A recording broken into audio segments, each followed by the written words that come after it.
હળહળ કલયુગ ની જેને જાગતી જ્યોત કહેવાય, મારો ધોળા લુગડા વાળો મામો કહેવાય બાપ.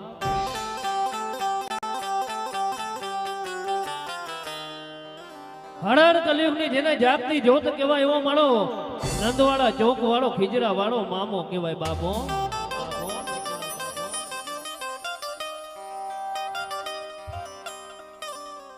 એક વાર કદાચ અંતરના ભાવથી નાભી કમરની માલિપાથી હાથ થઈ જાય ને મારા મામાને આવવું પડે વો.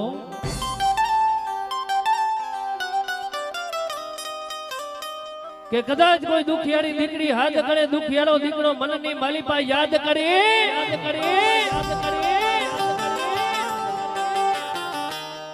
કદાચ કોઈ ભાણિયો યાદ કરે, અહીંયા તો નહીં મિત્રો, કદાચ પાડતા ગામની વાતે યાદ કરે, ન્યા ખમા કેવા નો આવું તો મારી ધોળી ધજા ને મારા ધોળા લુગડા લાજેવો.